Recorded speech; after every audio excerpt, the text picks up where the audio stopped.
Welcome, everyone, to Stepping Into Your Leadership. I'm your host, Christine Courtney. Our goal here is to give you some actionable takeaways that will help you lead your teams. Thanks for joining us on this leadership journey. Let's get started. Hello, everybody. Welcome to Stepping Into Your Leadership. I'm your host, Christine Courtney from the Leadership Program. I am so excited today because we're talking about everyone's most dreaded topic. We're going to talk about transformative feedback, improving performance through those difficult conversations. And I brought somebody here today who is a masterclass himself in having difficult conversations and receiving difficult conversations. He may absolutely be the most fun person in our office to make fun of because he loves feedback, even in joking form. But I want to welcome Mr. Tom Armstrong here with us. He's our Senior Director of Programming, meaning he's in charge of a lot of people in a lot of tough situations, tough places, making tough choices, and a lot of tough. He's just a lot of tough. And he used to be a professional musician, and he's an awesome percussionist and drummer. So I don't know. I may ask you to get out your sticks at some point, Tom, because I feel like I put you on the spot all the time. Anyway, Tom and I have worked together for about 15 years now, 12 with him working full time in a version of the role that he's in now. And I invited him here today because, one, he loves to talk about this conversation. I do. Two, as an employee, he would always ask me, and still does, for feedback, and is kind of ready to hear this difficult feedback, and is somewhat disappointed if I don't have any difficult feedback to give him. So that is a differentiator about you, Tom, that I don't know that I've ever told you. But anyway, Tom, welcome. Thank you, Christine. Thanks for that introduction. But yeah, you're welcome. You're right. I hadn't really thought about it, but I do crave it, and I like it when you give it to me. And when it's hard to hear, there's probably some nugget in there that's the most important to hear. So yeah, it's true. But yeah, thanks. Hi. I find sometimes if I don't have something, you're a little disappointed in me. So I have to bring my A game of what can I tell Tom that he can improve upon? Anyway, we're going to jump right into it. So just to define things for folks today, because this is such a big topic area, what we're talking about today is transformative feedback, how to improve performance through real conversation. And part of that is that it can be difficult. It can feel difficult. It can feel muddy, right? Because nobody wants to have necessarily difficult conversations at work. We want to get our job done. We want things to work out really well, but we are human beings. And there are going to be times where people need to see some of their blind spots, where they need to hear some coaching or some feedback from people. And more often than not, managers or leaders in companies aren't having these conversations enough. One of the reasons that I brought Tom on today is because he is a leader in the company that is in a position and harnesses his power in this, is to have conversations with people all the time to improve performance. And sometimes that's positive, right? Sometimes it's important to have positive feedback. And we've talked about that a little bit in other podcasts, and we'll talk about it more. It's important to give people positive feedback that's specific and often and so forth. But there's more often than not, there are two other kinds of feedback. One is these kind of smaller bits of feedback that are saying, hey, just make an adjustment here slightly, or this, maybe you could have handled this a little bit differently, or this might produce a better result based on my experience as a more senior leader, for instance.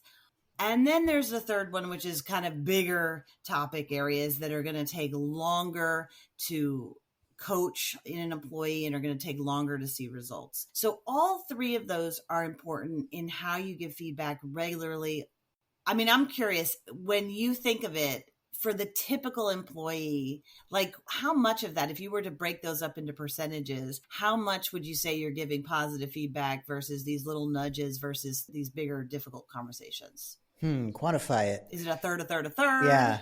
Well, it's actually very dependent on the individual employee. I do have to tailor it to the needs of the employee and the stage that they might be at in their performance. Someone who has been at their specific role, for example, for like 3 years, 4 years, they're gaining high level of expertise in it.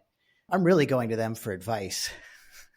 Like the feedback is less. They don't need it as much. It might even be a little bit like, we're good. Like, I get it. As opposed to someone who's new and needs more guidance. And I think that they're actually very accepting of corrective feedback because there's an assumption that they don't know everything and they need it. They need to understand the job so you can give them corrective feedback a lot and they eat it up.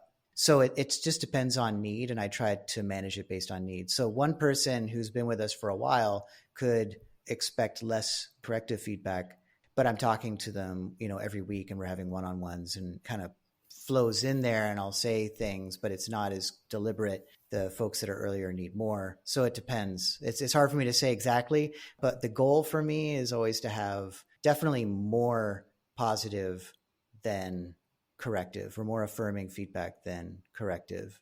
So, all right, I'm going to say that it's 3-1. Okay. Because I'm a numbers gal. 3-1. 3-1 is the ideal, meaning three affirming feedback and then your corrective. But if you're brand new to the company and I need to give you directives to tell you how to do your job, and I'm like, of course, you're not going to do a lot of it right. So it's actually going to probably be more corrective at the start. Otherwise, how am I going to do 3-1 with a new employee? Seems impossible. Absolutely. And actually, it's the best time to give that type of directive, small nudges, even bigger ones, is right away at the beginning, because people are so much more open because people want to be successful. So we're going to talk in this episode really about, obviously, the importance. We find that one of the biggest ways to derail companies is to not be having direct conversations with people. And that means either the conversations are happening behind people's backs, and people are talking that this person has a performance issue, but someone's not dealing with it. And that happens more often than we realize. It's so common. So common. And a lot of the reason why people leave companies is because they're not getting feedback. So that's one, people are talking behind your back and not having them outright. Or two, people aren't dealing with it at all. They're just letting these things simmer until they blow up or somebody leaves.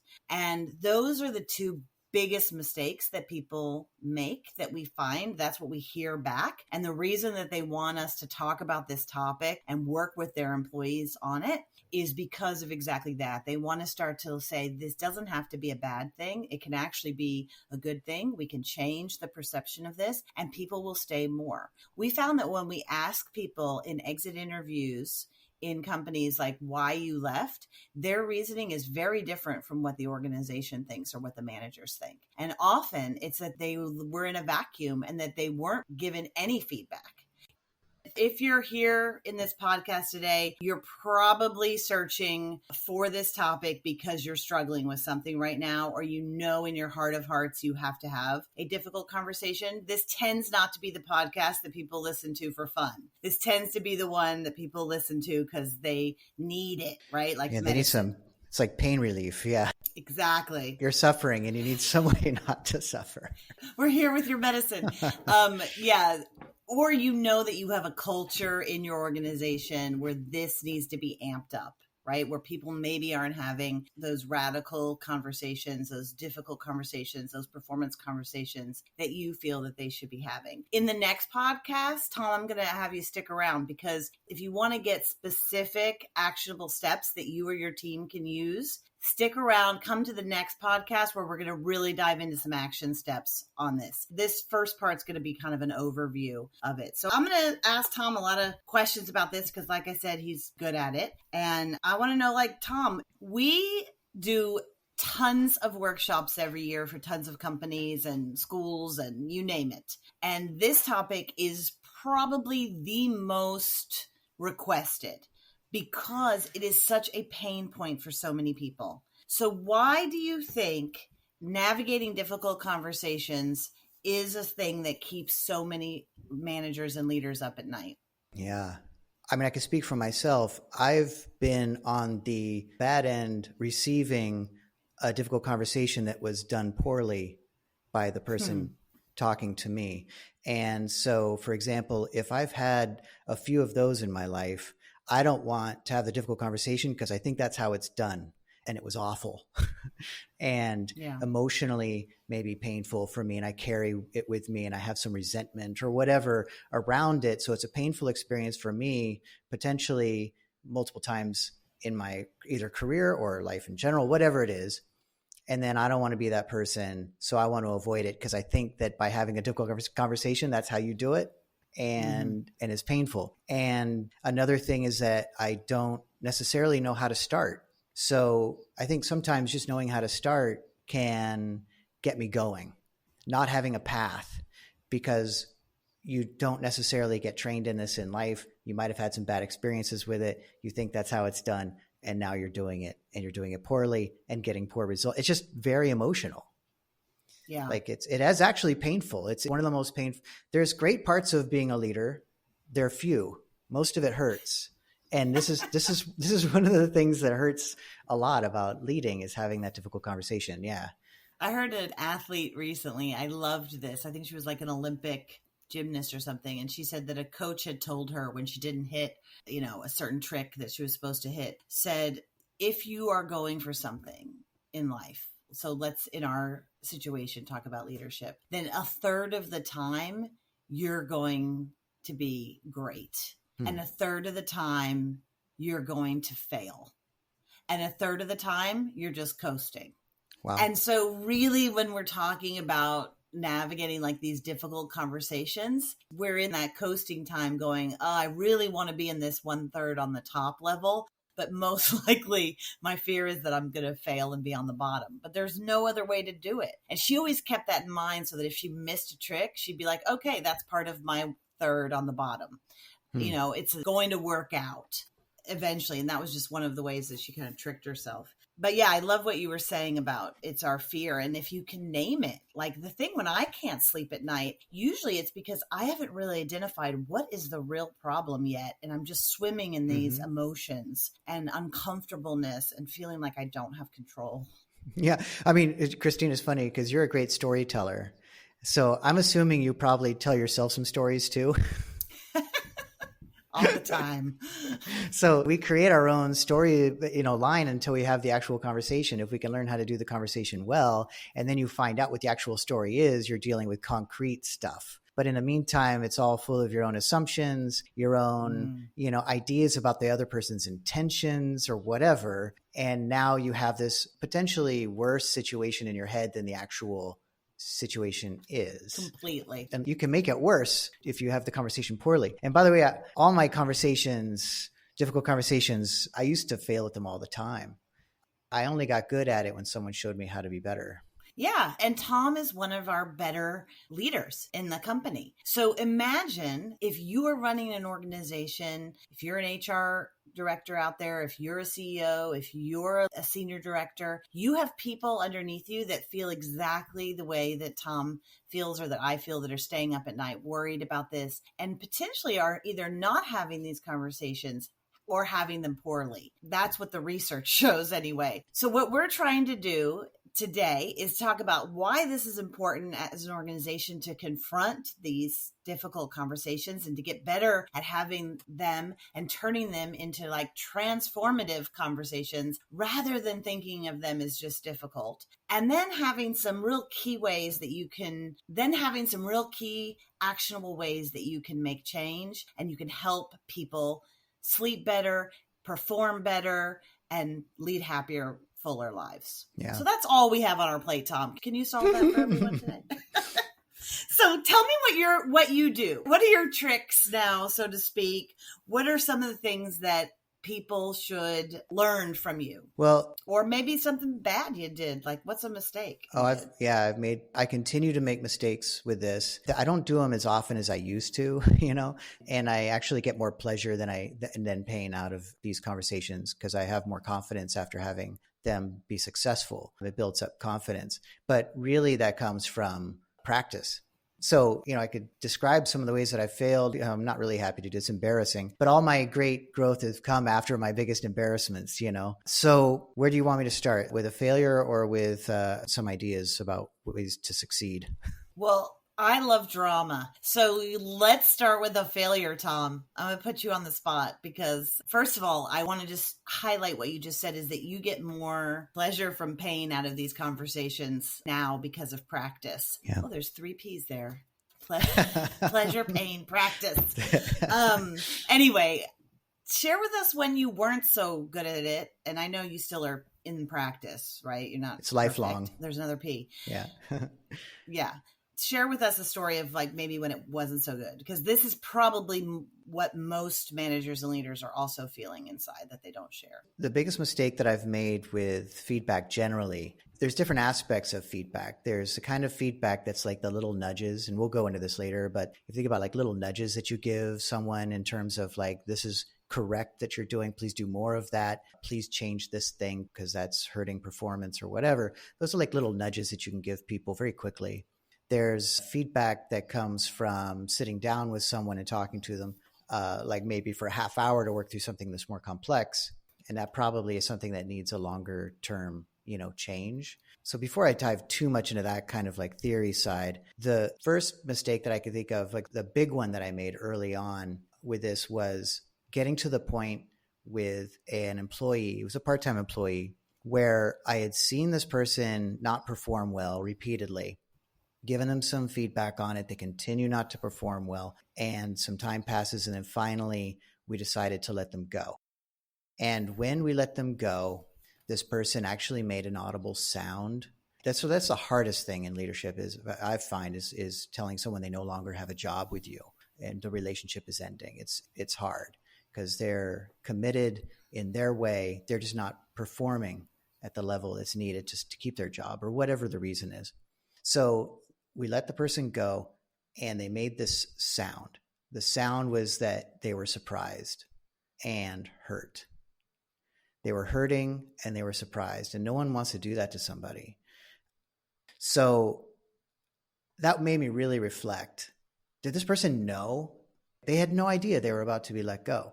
So I didn't want to experience that again. I wanted people to have such clarity about their performance. You can't keep everybody forever. Like we all want to, but sometimes you have to let people go. And by that time, they should either be able to anticipate it, but it's not a surprise because they've been given guidance all along and it's just still not working. And it's not a fit at that point. But I didn't want a surprise anymore. And that still hurts me, that moment. Tom, you reminded me that before I ran the leadership program, one of my jobs was I worked in HR for like a global company. And so I learned a lot about hiring, firing, performance feedback during that process. And when I came to our company and was responsible then for, firing people, I would try to control that situation. And so I would always be the one firing people because I thought, well, in my head, I thought, well, I know how to handle this. I know the proper way. I'm not legally going to do anything wrong or say anything wrong. And what I found was that I then had to always be the one firing people, even if those people never saw me in their regular life. And I realized this is wrong. Mm-hmm. I am not letting my leaders grow if I'm always the one controlling this situation. And so as soon as I said, okay, do you think you can handle this? Like they saw me do it enough times. They were like, yep. And I did not sit in there. Boy, does it change. One, you fire less people because of that moment that you just said, that surprise. When you go through that, nobody wants to go through that. And so you work a lot harder on giving them gifts of feedback so that you don't have to have that bigger pain point. And so I found that I was actually stunting my company by me controlling all the careful firings. And now I have managers and leaders that do all of it. I rarely come in unless it's a real tricky situation where someone says, I need your help. And boy, one is it's a lot better for me, but two is you guys are such better leaders because of it. Yeah.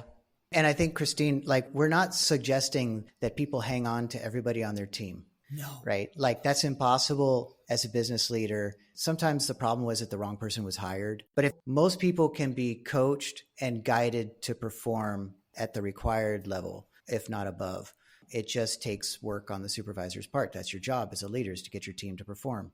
I'm going to push back on that. Do you think most people can succeed, even if it's a bad hire? Oh, no. If it's a bad hire, that's true. But I don't know that until I've really tried to help them. So I have to have the mentality of, I believe in you. You're going to succeed. I have to believe. I can't be taking any steps because I have to go in compliance to get to the point where I can fire somebody, right? Every step that I take is because I believe in that person, honestly and authentically. No, I'm not making it up. Like, I have to completely believe in people. And then there's a point where all the evidence is suggesting this relationship needs to end for everybody's sake, and then that happens. And there's a process for that. But I'm never giving feedback. I'm never doing performance improvement plans or anything like that just to be able to get someone out of the company. It's always because I believe in you and we're going to, I mean, that's true in relationships. I think you got to give everything you got to a relationship before you end it. True. All right. So people that are out there that are responsible for managers or leaders in the company, what should they be doing in your mind to help grow this skill in their leaders or in their managers? Okay, there's a lot of things. One is learn to be comfortable with discomfort. Accept that discomfort is a part of the job. And sometimes this will be uncomfortable. That's how you get your breakthroughs. Another would be that you need to practice incessantly. You need to practice, we're talking about a lot of different sort of subcategories of feedback, but generally speaking, you need to practice feedback. You need to practice affirming feedback, like positive reinforcement, and you need to practice the corrective feedback, the stuff that's saying, I need you to change such and such. So it's just practicing it a lot. I think sometimes we put it in the category, if you look at the Eisenhower matrix, is it important and is it urgent? What's the level of important and urgency? Feedback can be living and important, but not urgent. And I think you need to move it up into the urgent and important category somewhere up there so that you're continuously doing it. Or else it will get moved up there on its own anyway. It'll do it when it's really ugly. You'd rather control that, right? Exactly. The trick I tell myself is that I'd rather be in the driver's seat giving feedback or asking for feedback than having it sprung on me. Yeah. So that's the trick I tell myself is like, I'd rather be the one addressing this, even if I have a feeling that someone's upset with me. So I'd rather go to them first because somehow it helps me to listen more or to be more present in it. Because I have a tendency to either avoid conflict, which a lot of people do. I have that. Or I have a tendency to try to please. And even though I am embarrassed about that, it's true. And so if I'm going to make a mistake, it's in one of those two things usually. And this is in my personal life. It's with my husband. It's with my kids. It's with my friends. And it's also with my colleagues and the people that work for me. It's going to be those two things. It's what I have to work out in this life. So if I know if I'm feeling the need to either please or need to avoid something, that's an indicator to me that I've got to figure out how to get in the driver's seat of this. Wow. Interesting. I love that. I'm not sure. Have we clearly defined our areas of topic? I mean, because we're sort of talking about difficult conversations. And I mean, I touched on it briefly earlier. It's a little bit distinct in some ways from feedback. But, we were saying that its stakes are high, opinions vary, and emotions are strong with difficult conversations. Like those are three sort of characteristics, as opposed to feedback, which is where, someone's showing up late to a meeting regularly and I need to ask them to please be on time. That's usually not a difficult conversation. I'm curious, like an example, just so that people kind of get what we're even talking about when we're saying, what would spark a difficult conversation? Well, Tom, I would say that that's different for different people. Yeah. Because some folks that we work with at companies will absolutely define for me that it is scary for them. And I'm talking first-time managers. It's scary for them to even talk to somebody about showing up late to work. Yeah. Okay. So that can still be in that category. You're right. It really depends. So I think any sort of feedback that you have to give someone that is not just positive, that is not just, you did a great job on this for such and such reason, can be difficult for people all the time. And what I'm looking for is how do we transform that in our head from difficult, because as soon as we say something's difficult, we don't want to do it, right? Mm-hmm. So how do we transform that idea of negative into constructive or, transformative, because vocabulary matters, words matter in how we trick our brains to have these conversations. I just was reading, Tom, we talk sometimes about the generational differences. If you're a baby boomer, and there are still a lot of baby boomers in the workforce, and they tend to be at higher levels, they want feedback and they want to be appreciated for their experience, but they want feedback in more standard professional ways. Gen Xers like you and me, we tend to want feedback a little more casually, because we grew up very casually with a very kind of permissive parents, right? Latchkey kids. No, my mom would crack up. My mom was not permissive. Your mom's a little bit. Ma, if you're out there listening. I don't know, Tom. Some of your antics on your farm would say otherwise. Anyway, millennials, which are now coming into big leadership roles in organizations, want regular check-ins all the time, want more feedback than we as Gen Xers are used to. So we've been adjusting for millennials who also have a hard time if they're not given positive feedback. So they're helping us grow and learn how to give more positive feedback to folks. Yeah. And then Gen Zs that are coming into the workforce now, right? These are people born after 1998. They want multiple check-ins a week, often daily. What? That is something that if you are a Gen Xer, that's hard. We are not used to. Yeah. Right? So multiple check-ins a week daily would probably have driven us crazy when we were coming into the workforce. And so we think that's how we should treat others, right?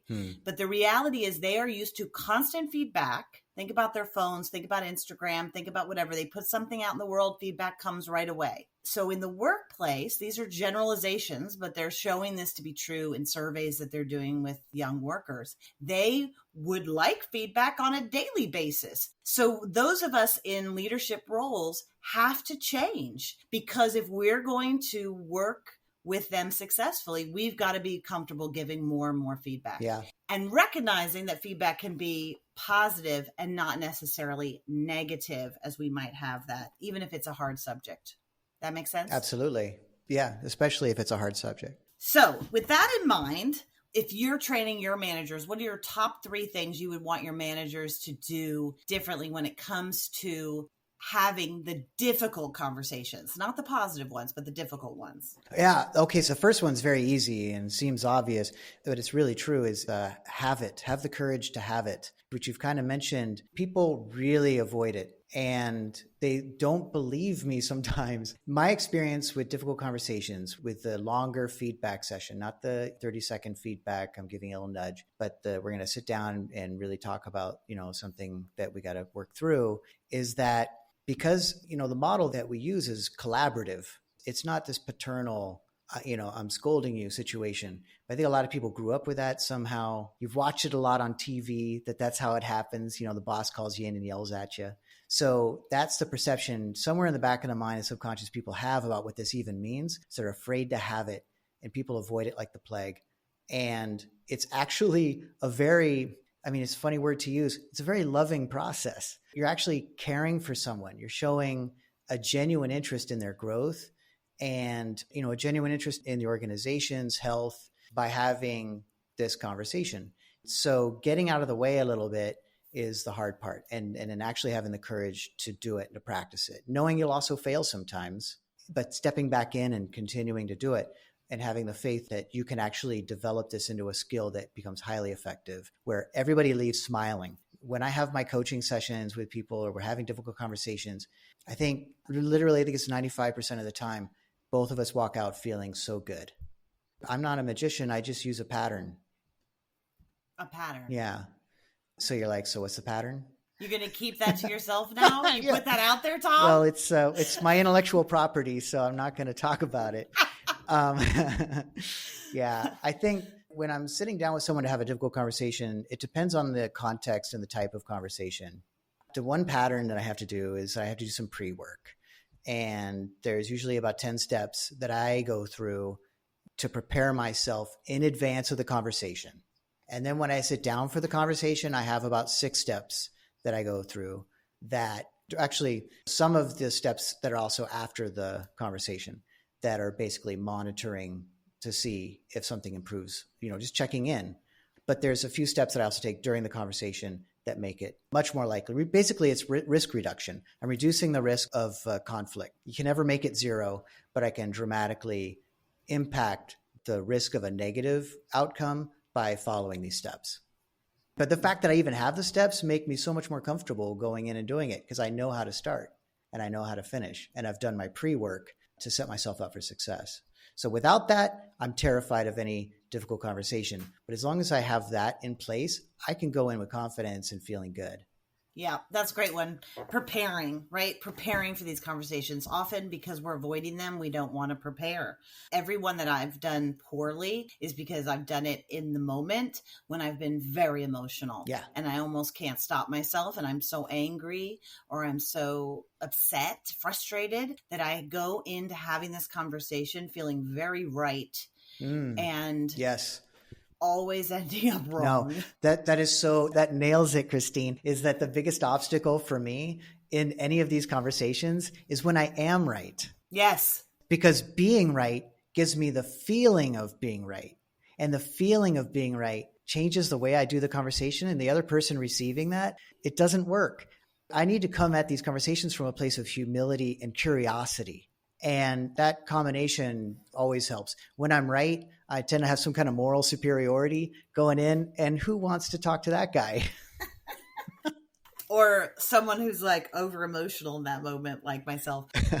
And we look at these topics all the time, right? So there's a ton of managers and leaders out there that are new at this, that basically came into management with the only training that they have is whatever they learned when they were in elementary school, or maybe if they had some good parents that talked about how you have difficult conversations, or they know what they don't want to do. They've probably had a bad boss somewhere and they're managing from a place of, I don't want to be like this person, therefore I will do the opposite. Yeah. Which often means not having a conversation because I don't want to mess up. I don't want to be bad. And there's so many opportunities to be bad in difficult conversations because you kind of have to practice. I love what you said about Tom, you're a musician and you teach me this all the time because I am not a musician. But what I love about you is you say, when I start anything new, learning it, it's hard. I'm not good at it. Even though you're a very seasoned percussionist, when you start a higher level piece. So talk about that, because you're going to say it better than I do, that at first you kind of suck until you practice and practice and practice and get better at it, right?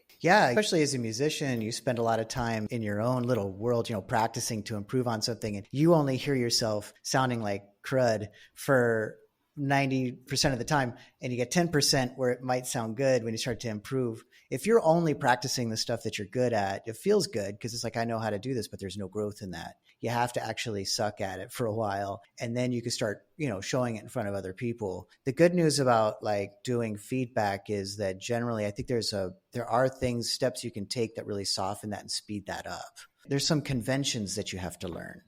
And we've talked about this before with the high five, I think. If you're running or something, you try to give a high five and you miss it and you feel kind of silly. If you look at the other person's elbow every time, you'll always get a high five correct. And so if you're trying to explain to someone who's never done a high five before, just look at the elbow and then do it, and you'll hit the hand every time. So that's a convention. And then eventually you can stop looking at the elbow and you'll just always hit the high five. So there's some similar things with this where you just have to learn the convention. It feels a little sort of corny even, really, I'm going to learn this step-by-step thing. Life is chaos. And yes, conversations are chaotic. There's no... Once step one has happened, I go to step two because you have another person in there who might jump around. But knowing and learning the conventions helps you to navigate through the chaos. I love that. One of the things that I said earlier is that I appreciate about having a leader like Tom in the organization is that he likes having these conversations. That didn't happen right away, I'm sure, for him. No. But I think in your organizations, to create a good culture, you've got to start role modeling that, right? And developing that. Tom, I was curious, do you remember back in your younger days at our company when I had to give you a difficult conversation? Why don't you be specific? I'm nervous. I'm terrified. You should be. No, I just remembered it too when we were talking about you as a musician. But one time you would come in and we'd have these big staff meetings and Tom would roll in looking so haggard, tired, and I'm an energy person. So I'm up there working, trying to get everybody going. And I'd look over at Tom and he was practically asleep, right? Because I had a gig. Because I had a gig the night before. Piss me off. Yeah. Yeah, you had it. Well, I didn't know that, right? Mm-hmm. Of course, I have my own story in my head, but I'm like, what? Who is this dude? My night job, yeah. Playing a show somewhere that was probably really fun. And now I'm coming to work the next day dragging. Yeah. And I didn't drink coffee back then either, so... That was the problem. So I went to your boss at the time, right? Because you didn't report to me. I went to your boss because I was like, what the heck is going on with Tom? He's so annoying. Like, he's practically asleep in my meetings, da, da, da. And she said, she outed you. She said, oh, he had a night gig. He's still a musician too. And da, da, da. And I'd be like, well, that's fine, but he's got to bring it when he shows up. She said, I'll talk to him about it. I said, no, I'll talk to him. I was imagining her saying, oh, Christine feels this way, and that just felt weak. Yeah. So I thought I need to step into that driver's seat and make sure that I can have this conversation with someone. So I remember going up to you and being like, I'm sure I was careful with it, but I know what it is from my perspective. I remember this moment. I do, clearly. But go ahead. Yeah, but I want to hear it from you first. Tell me, was I terrible at it? I think in my mind, I said, I don't know what's happening with you, but your energy seems really low. Mm-hmm. And it drags everybody else down around you because it looks like you're having trouble staying awake. And this is a really important company-wide meeting where we all get together and you're subtracting from it with your energy rather than adding to it. That's the feeling I remember. How it came out, I don't know, because this is probably, 10 years ago now. Mm-hmm. But what is your thought? Yeah. Okay. So first of all, that's pretty accurate. That's pretty close to what I remember. But hearing you tell me that is interesting because you did follow pretty much one of the key models of this thing, which is, a key component of feedback that people skip, which is the impact, stating the impact. That's something that has to happen. You have to know the impact yourself as a supervisor, or else why are you giving, if you don't even know how this is impacting negatively performance somehow, usually the company's performance, then you have no business giving the feedback. You have to know the impact and then communicate that impact. And that's what you did there. You told me, you didn't just come to me and say, Tom, you look like crap. You can't look like crap in our company. Tomorrow, I need you to look better, right? That would be feedback. Look better. That would be feedback. And it would actually, I would take it seriously and go, okay. And I would have to think about it and then show up. Oh, Christine doesn't like me looking like crap. I'll come in tomorrow looking more awake. By crap, I mean that I would look. So I'm sure I was dressed well, but I'm going to come in tomorrow. So make sure that I'm not sleepy. But instead, what you did was you did something really important, which was you made me feel connected to the company by telling me the impact that my behavior was having on the company. That, even though it's corrective feedback, made me feel connected. And so my feeling when you told me this, I remember it because it's hard to get feedback from the president of the company. That's corrective feedback. So I took it really seriously. You came to me and you said basically just as you described. And I was like, oh, dang, people can see it. Mm. So from your perspective, I'm assuming you probably thought, oh, he thinks he could just come in here looking like this. From my perspective, I'm like, I think I'm pulling it off. I'm like, I know I'm tired, but I'm still young. And by the way, I was at that age now where your body can't do this anymore. It was easy in my 20s. Now as in my 30s, it's not so easy. And now my body's kind of like, everybody can see it. I didn't know y'all could see it. You told me we can see it. And you said, and this is how it impacts things. And by telling me that, I actually feel more unified, strangely. Like I feel connected to the company because what I do matters. Mm. And I felt like you actually strangely made me feel important to the company because there's a power there in the way that I'm presenting and it has an impact. I have no idea otherwise. I really don't. So you can assume that I do, but I don't. But instead you shared it with me. I knew that. And so what it did, actually, I took it really seriously. I had to make a decision then about whether or not I was going to continue with music regularly or start turning it down. And that's a hard one because as soon as you start turning down a couple gigs, people stop calling you for a lot of them. But I made that decision. I was going to only do really select gigs that were on Friday, Saturday nights, never on a weeknight. And because I never wanted Christine to look at me that way, but also mainly I didn't want to have this negative impact on others. So you shared the impact with me. Now, the thing that's interesting, I don't think we're going to talk a lot about positive feedback or affirming feedback, but the same is true for affirming feedback. Sincere and specific praise is great, but I'm going to yes and it because I don't think it's enough.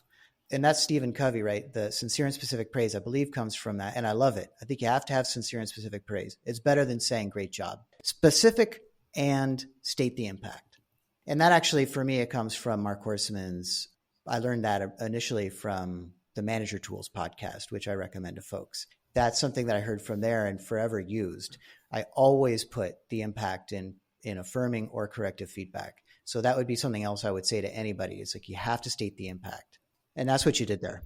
Yeah, it's interesting because there have been plenty of times where I have chosen not to give someone that feedback and I've just written them off in my head, maybe previously. But I knew because of conversations that we'd had that you were interested in growth at the company and the organization. And I knew that this was something that if I didn't speak up would have stopped that because I just would have written you off. And I guarantee you, for those of you listening, that's probably happening to you in some way. You're writing somebody off. I didn't know he was doing his gigs at night. I didn't even ask him to stop doing his gigs. And a matter of fact, if you would have told me that you were going to stop, I probably would have freaked out in an empathetic way in my pleaser side and told you not to do that. So that's kind of interesting. But besides the point is that in that moment, the only thing I did that I know I did well was I decided to talk to you directly. After that, it was practice and I probably could have done things better and I was learning. But the most important thing, which you said earlier, Tom, is just the most important thing people can do is have the conversation. Just try. Yes. And Christine, you also were very timely. You did it the day that it was true.